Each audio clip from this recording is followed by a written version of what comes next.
आखिर भाग्य के निपटारे का दिन आया। जुलाई की 20वीं तारीख, कत्ल की रात। हम प्रातःकाल उठे तो जैसे एक नशा चढ़ा हुआ था, आशा और भय के द्वंद्व का। दोनों ठाकुरों ने घड़ी रात रहे गंगा स्नान किया था और मंदिर में बैठे पूजन कर रहे थे। आज मेरे मन में श्रद्धा जागी। मंदिर में जाकर मन ही मन ठाकुर जी की स्तुति करने लगा। अनाथों के नाथ, तुम्हारी कृपा दृष्टि क्या हमारे ऊपर न होगी? तुम्हें क्या मालूम नहीं, हमसे ज्यादा तुम्हारी दया कौन डिजर्व करता है? विक्रम सूट बूट पहने मंदिर के द्वार पर आया। मुझे इशारे से बुलाकर इतना कहा, मैं डाक खाने जाता हूं, और हवा हो गया। जरा देर में प्रकाश मिठाई के थाल लिए हुए घर में से निकले और मंदिर के द्वार पर खड़े होकर कंगालों को बांटने लगे, जिनकी एक भीड़ जमा हो गई थी। और दोनों ठाकुर भगवान के चरणों में लौ लगाए हुए थे, सिर झुकाए, आंखें बंद किए, अनुराग में डूबे हुए।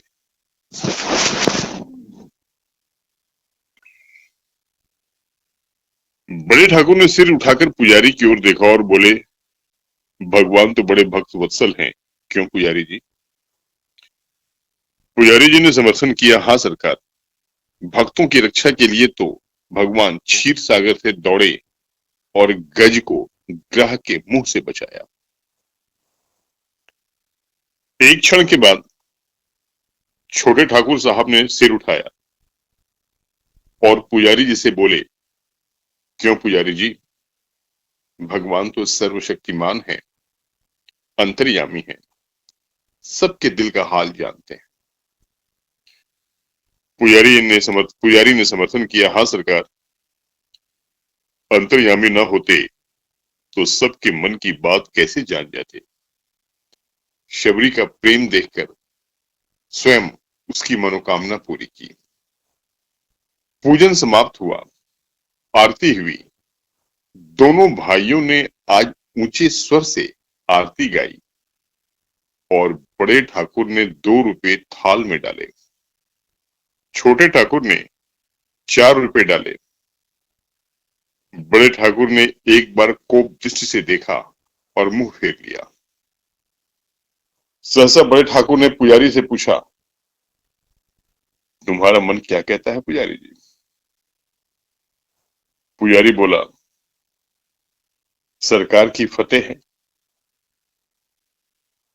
छोटे ठाकुर ने पूछा, और मेरी?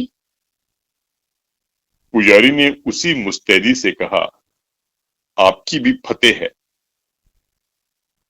बड़े ठाकुर श्रद्धा से डूबे भजन गाते हुए मंदिर से निकले, प्रभु जी, मैं तो आयो शरण तिहारे, हाँ प्रभु जी। 1 मिनट में छोटे ठाकुर साहब भी मंदिर से गाते हुए निकले, अब पत राखो मोरे दया निधान, तूरी गति लखी न परे। मैं भी पीछे निकला और जाकर मिठाई बांटने में प्रकाश बाबू की मदद करना चाहा।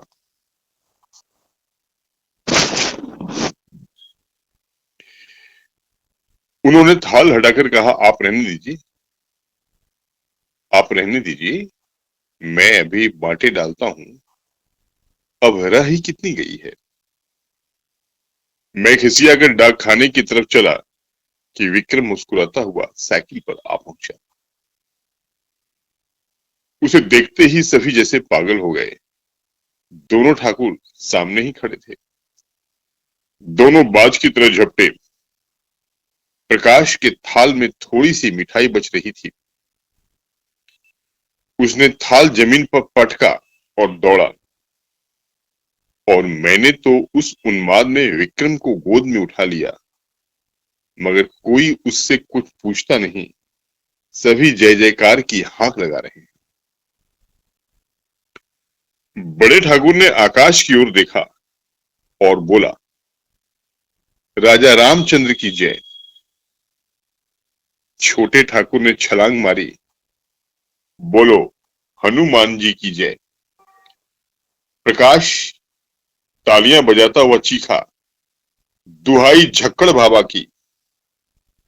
विक्रम ने और जोर से कह कहा मारा और फिर अलग खड़ा होकर बोला, जिसका नाम आया है उससे 1 लाख लूंगा, बोलो है मंजूर। बड़े ठाकुर ने उसका हाथ पकड़ा, पहले बता दो। ना, यूं नहीं बताता। छोटे ठाकुर बिगड़े, महज बताने के लिए 1 लाख? शाबाश। प्रकाश ने भी त्योरी चढ़ाई, क्या डाक खाना हमने देखा नहीं है? अच्छा, तो अपना अपना नाम सुनने के लिए तैयार हो जाओ। सभी लोग फौजी अटेंशन की दशा में निश्चल खड़े हो गए। होश हवाश ठीक रखना। सभी पूर्ण सचेत हो गए। अच्छा, तो सुनिए, कान खोलकर इस शहर का सफाया है। अच्छा, तो सुनिए, अच्छा तो सुनिए कान खोलकर, इस शहर का सफाया है। इस शहर का ही नहीं, संपूर्ण भारत का सफाया है। अमेरिका के एक हवसी का नाम आ गया। बड़े ठाकुर झल्लाए, झूठ झूठ, बिल्कुल झूठ। छोटे ठाकुर ने पैंतरा बदला, कभी नहीं। 3 महीने की तपस्या यूं ही रही, वाह। प्रकाश ने छाती ठोक कर कहा, यहां सिर मुड़वाए और हाथ तुड़वाए बैठे हैं, दिल लगी है।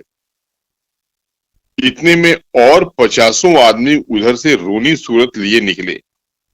ये बेचारे भी डाक खाने से अपनी किस्मत को रोते चले आ रहे थे। मार ले गया अमेरिका का हवसी, अभागा पिशाच दुष्ट।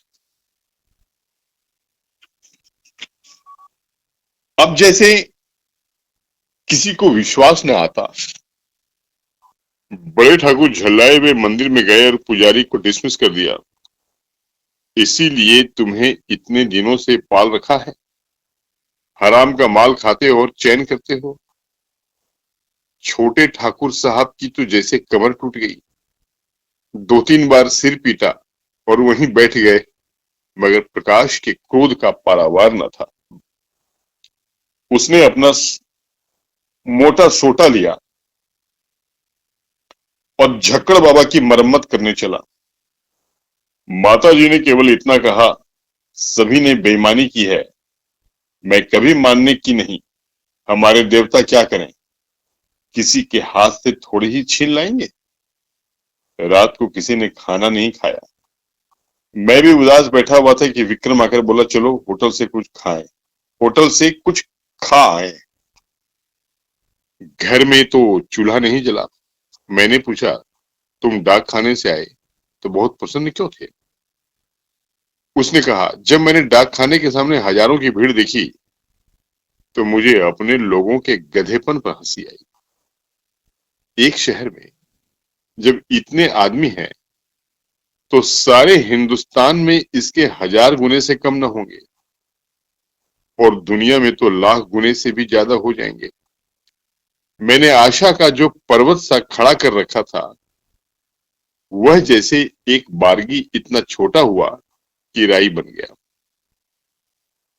और मुझे हंसी आई, जैसे कोई दानी पुरुष छटाक भर अन्न हाथ में लेकर 1 लाख आदमियों को नेवता दे बैठे, और हमारे घर का एक एक आदमी समझ रहा है कि मैं भी हंसा। हाँ, बात तो यथार्थ में यही है, और हम दोनों लिखा पढ़ी के लिए लड़े मरते थे। मगर सच बताना, तुम्हारी नीयत खराब हुई थी कि नहीं? विक्रम मुस्कुराकर बोला, अब क्या करोगे पूछकर, पर्दा ढका रहने दो।